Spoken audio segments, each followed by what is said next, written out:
Hoje vamos falar sobre a reforma da Previdência, sobre o serviço de saúde de urgência e ainda os passos do PSL para as eleições municipais.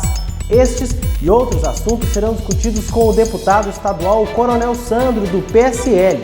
Ele é o entrevistado do Política em Foco de hoje.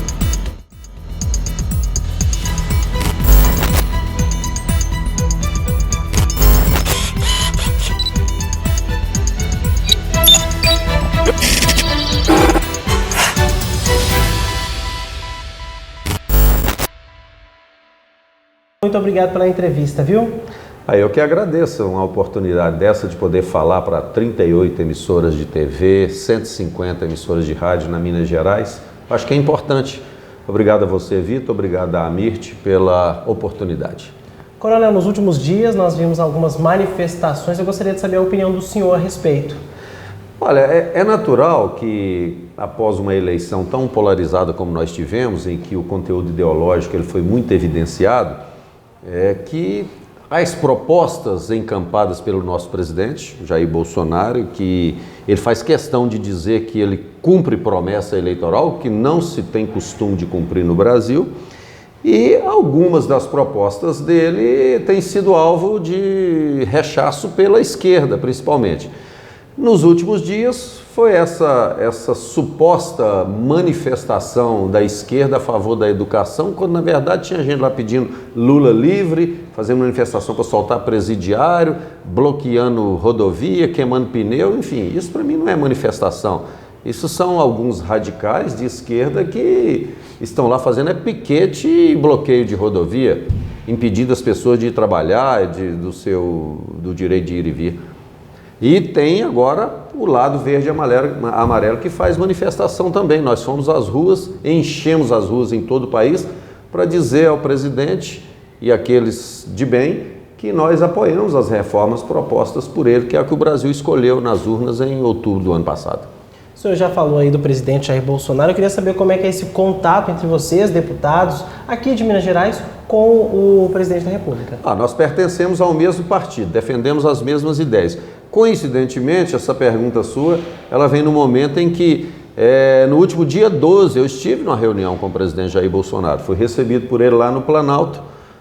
Na oportunidade, apresentamos algumas demandas macro de Minas Gerais, dentre elas o asfaltamento de 2 trechos da BR-367, que corta ali o Vale do Jequitinhonha, começa lá em Santa Cruz de Cabralha, na Bahia, e termina ali depois de Minas Novas, e o presidente falou que vai fazer, são 120 quilômetros, tem mais de 40 anos que o povo lá do Vale fica pleiteando e ouvindo promessas de presidentes e de outros políticos que aquilo vai acontecer. Bom, dessa vez o presidente Bolsonaro falou que vai fazer.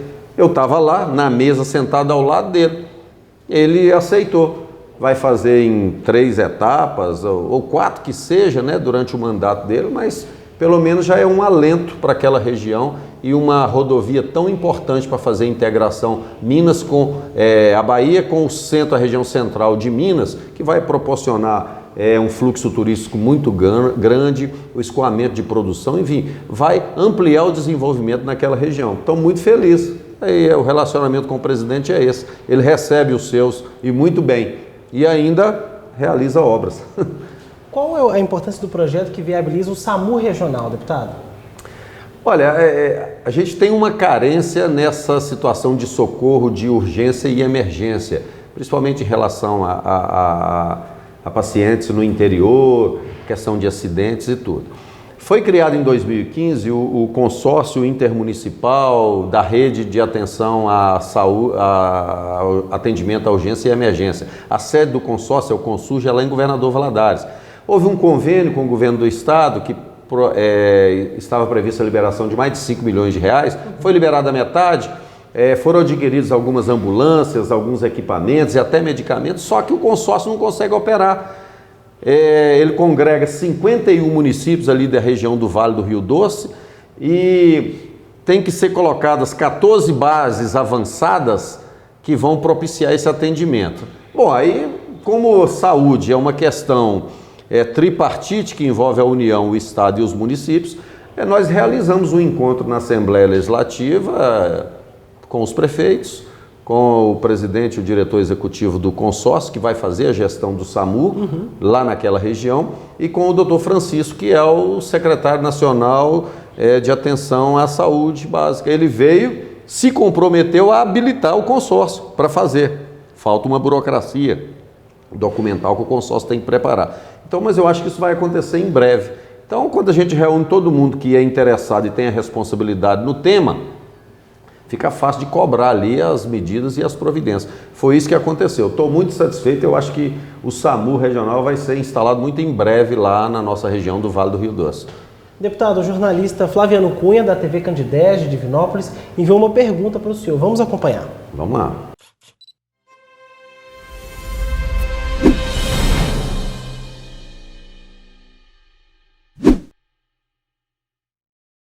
Meu nome é Flaviano Cunha, sou diretor de jornalismo da TV Candidez aqui de Divinópolis. O Congresso discute um projeto muito importante que é a questão da reforma da Previdência. Dentro das discussões surgiu a possibilidade no relatório da comissão da proposta ser discutida de forma estadualizada, ou seja, cada estado discutir a sua reforma da Previdência. Eu gostaria de saber de que forma o parlamentar vê esta situação, essa transferência da responsabilidade do Congresso para as assembleias e de que forma também o parlamentar se posiciona em relação à reforma da Previdência. Olá, Flaviano, prazer poder falar com você aí de Divinópolis. Olha, o que se discute no Congresso talvez seja uma das reformas mais importantes que o Brasil precisa realizar, já deveria ter realizado há mais tempo.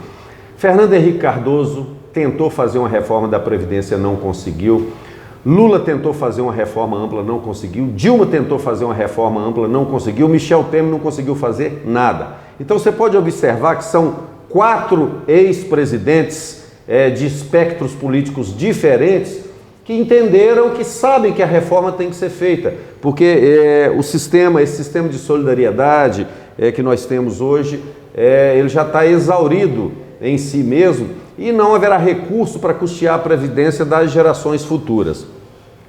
Há uma discordância no Congresso em relação às responsabilidades sobre a reforma. Os governadores, a maioria deles, salvo engano, só 2, que são lá do Nordeste, o do Maranhão e o da Bahia, que não solicitaram que todas as questões fossem inseridas na Lei Geral da Previdência lá na reforma, porque não querem fazer essa discussão nos estados. Eu concordo que a Lei Geral realmente tem que ser discutida, tem que ser votada lá no Congresso. Questões específicas de cada estado, relativas à previdência de cada estado e ao seu funcionalismo, tem que ser discutida aqui nos estados. Em relação à minha posição quanto à reforma da Previdência, eu sou plenamente favorável. Por quê? Como eu já disse, o sistema de repartição hoje em vigente, ele não oferece garantia e nem segurança para que as gerações futuras tenham uma aposentadoria. Há uma diferença muito grande entre benefícios previdenciários, principalmente em relação à iniciativa privada e o poder público, e essa reforma ela nivela, ela traz para o mesmo patamar tanto o servidor público quanto o privado.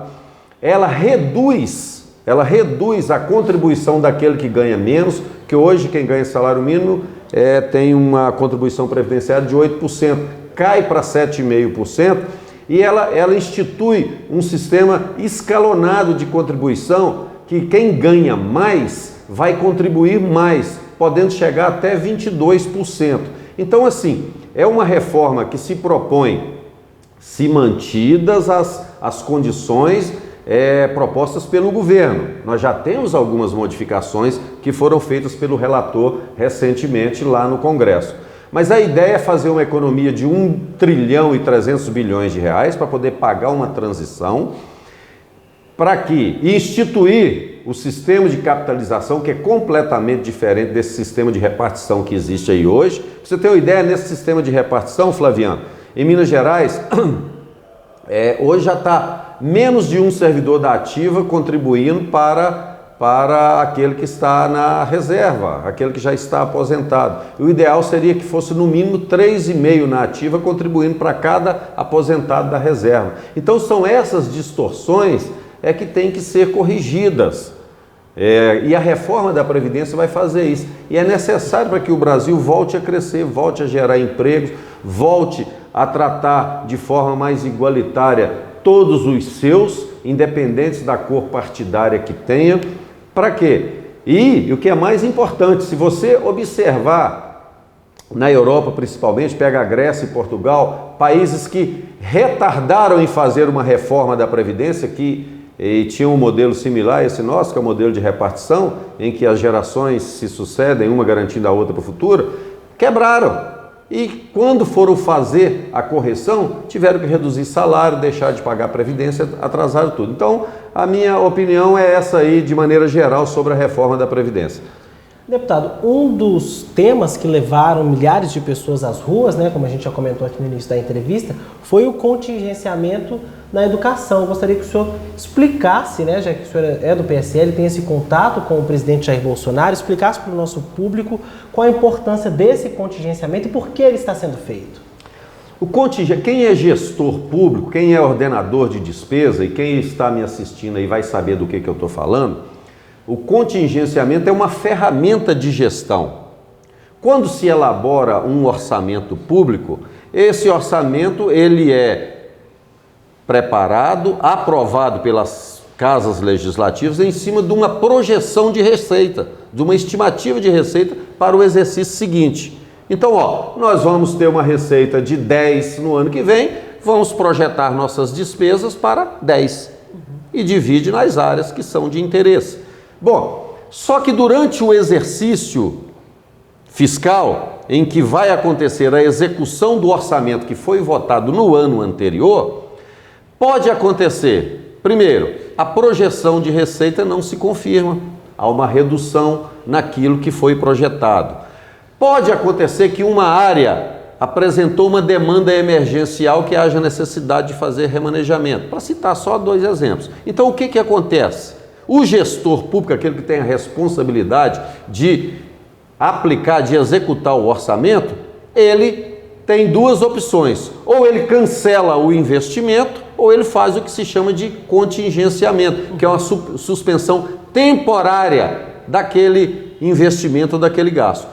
Como existem despesas em todos os órgãos, e na educação não é diferente, são despesas obrigatórias que não podem ser cortadas, como pagamento de pessoal, água, luz, telefone, para citar só esse de exemplo. Então, essa parte, ela não é contingenciada, mas as despesas discricionárias, que são aquelas optativas, facultativas, que podem ser canceladas ou adiadas, essas sofrem um processo de contingenciamento. Então, todos os governos passados, de todos os presidentes que aí estiveram, de Fernando Henrique para cá, utilizaram o contingenciamento. No governo Lula e no governo Dilma, o contingenciamento na educação foi infinitamente superior ao contingenciamento proposto e que foi feito agora no governo Bolsonaro. Então, o que acontece? Uma histeria coletiva da esquerda, por ideologia pura e simplesmente por fazer uma oposição sistemática ao governo, começou a convocar pessoas às ruas para manifestar. Só que quem que eles levavam às ruas? Sindicalistas, manifestantes de Lula livre, e obrigavam os alunos de escolas, de universidades, de faculdades para ir no horário de aula em dia de trabalho. Porque eu falo para você com garantia, a manifestação ela é tão fajuta que se fizer num dia que não seja de semana, num domingo, não vai ninguém. Como é essa tal greve geral aí que realmente foi tão geral que até os grevistas faltaram. Então, isso é o que aconteceu com a educação e aconteceu em outras áreas também do governo. É uma ferramenta de gestão que é utilizada por todos aqueles que são gestores públicos. Nada contra a educação, muito pelo contrário. Deputado, uma das bandeiras levantadas é que esse contingenciamento pode acabar acarretando em problemas para as pesquisas. Mentira! Mentira! 70% das pesquisas realizadas no Brasil, a cargo das universidades, principalmente as federais, são na área de ciências sociais e humanas, que não tem muito investimento, a não ser através das bolsas que são destinadas para aqueles que fazem essas pesquisas, e 30% são de outras áreas, e parte dessas pesquisas, pelo menos em nível geral, não foram contingenciadas. Sabe por quê? Porque somente 3% do orçamento total da educação foi contingenciado. E diga-se passagem, as pesquisas realizadas no Brasil, de uma maneira geral, né, nós temos pequenas ilhas de tecnologia que pesquisa são fantásticas, mas de uma maneira geral, desperdiça-se muito com pseudo-pesquisas. Igual sempre, eu citei um dia na Assembleia, um camarada lá numa faculdade que recebeu uma bolsa, lá no Rio de Janeiro, Universidade Federal Fluminense. Ele recebeu uma bolsa para pesquisar. Durante 2 anos, ele ficou frequentando 4 orgias gay lá no Rio de Janeiro, para escrever como é que seria isso, a questão de... Pô, tudo bem, eu não concordo com esse tipo de pesquisa não, mas tem alguém que acha que isso é importante, mas isso não pode ser preponderante nessa área. Eu entendo que nós deveríamos investir em pesquisa na área tecnológica mesmo, com a fim que, para mim, aí não só duplicar, mas 10 vezes o investimento que é feito atualmente. Só que me fala, resultado de alguma pesquisa que mudou a vida da humanidade saindo aqui do Brasil. Financeiro eu não tenho ciência. Então é disso que eu estou falando. Sou a favor de pesquisa, sou a favor do investimento público na pesquisa, mas nós temos que disciplinar como esse recurso público está sendo usado em pesquisas por esse Brasil afora. Deputado, mudando um pouco de assunto, o governo de Minas está em busca, tentando, inclusive, uma conversa lá na Assembleia para aprovar o programa de reajuste fiscal, que inclusive prevê a privatização de estatais como a CEMIG e a Copasa. Qual a opinião do senhor sobre isso? Queria que o senhor explicasse se esse programa de reajuste fiscal pode realmente reerguer as finanças, reerguer o Estado de Minas Gerais. Olha, a Lei Complementar 159, ela que estabelece as condições e os critérios para que o Estado possa recorrer ao regime de recuperação fiscal. Dentre eles está lá a previsão de privatização, de venda dos ativos do Estado, as estatais. Além de algumas restrições relativas a incentivos fiscais que são dados, tem que ter uma redução de 10% nesses incentivos, o recurso tem que ser destinado ao custeio da dívida, nesse sentido. Não pode mais fazer saques de depósitos judiciais, como o governo Pimentel fez no exercício passado, no mandato passado, enfim, tem alguns critérios lá. Nenhum deles diz respeito à restrição ao funcionalismo público, que não pode recompor efetivos, que não pode ter reajuste para cobrir a inflação. Então, assim, o que o governo está preparando? Vai encaminhar os projetos de lei para ser aprovado na Assembleia de adesão ao regime de recuperação fiscal. Lá estarão previstos os parâmetros para a desestatização do nosso Estado. A CEMIG e a Copasa carecem de um plebiscito, salvo engano, estão na Constituição. Eu acho o seguinte, não se justifica numa casa, vou usar uma metáfora, uma figura aqui de linguagem, numa casa em que as pessoas estejam tendo dificuldade para comprar comida, para comprar roupa, para se proteger, e lá tenha um diamante valioso para ficar lá sendo contemplado. Não. Vende o diamante e vai comprar comida, vai pagar transporte, vai pagar segurança e tudo. Então, essa é a minha opinião, para ser bem simples aqui, para que as pessoas entendam.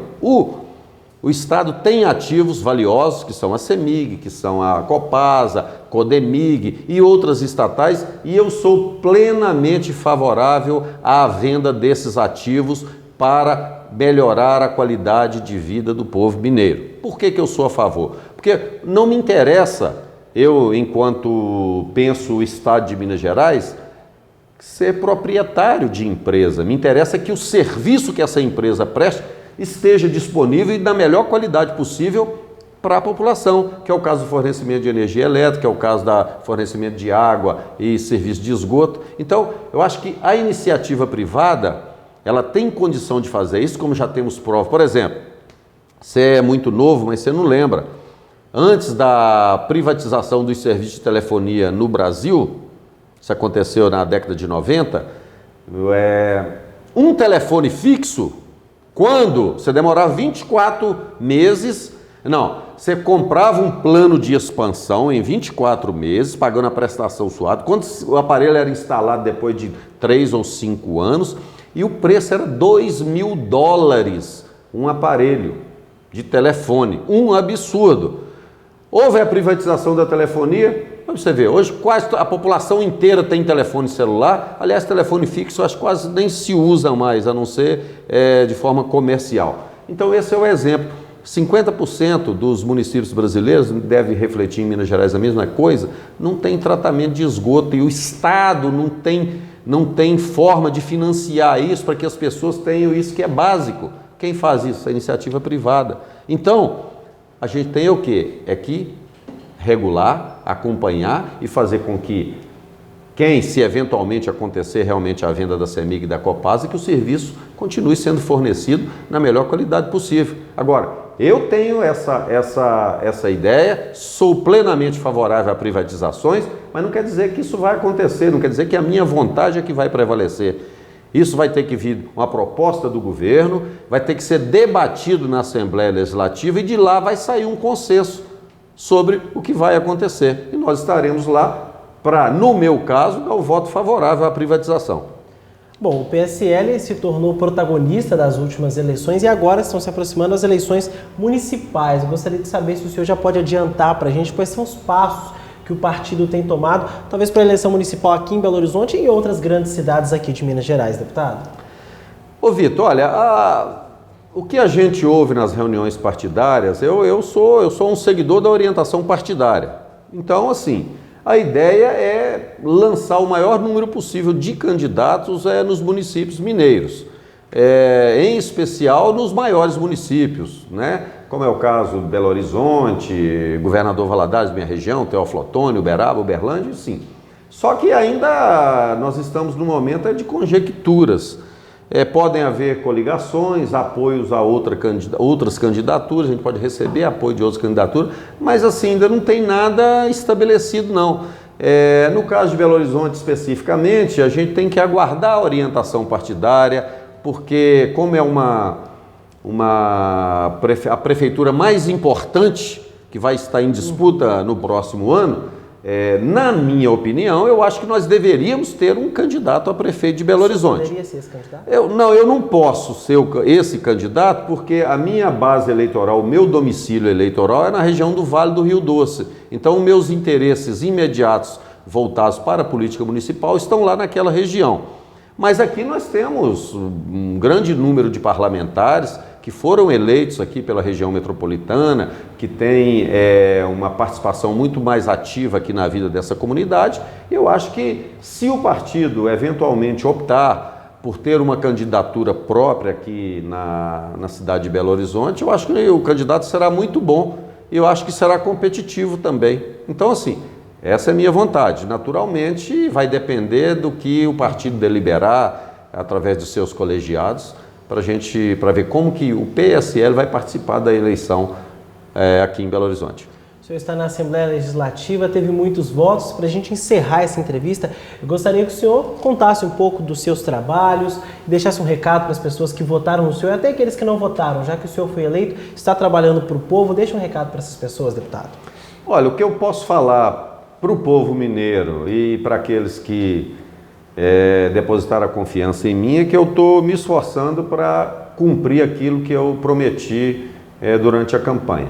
Porque eu acho que não há mais espaço na política para quem fala uma coisa durante a campanha e faz outra durante o mandato.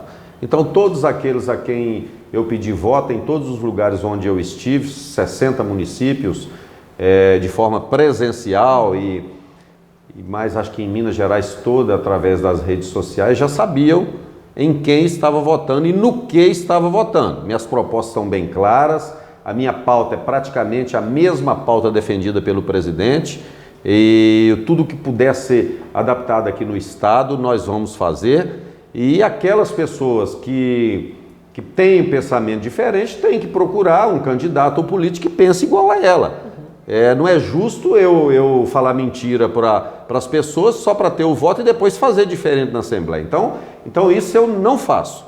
Eu estou muito satisfeito, estou implementando todas as propostas que eu apresentei durante a campanha, através de projetos de lei, de requerimentos que a gente apresenta na Assembleia, na emissão de opiniões, lá tudo, porque eu acho que a política ela é essencial na vida nossa, de todos nós.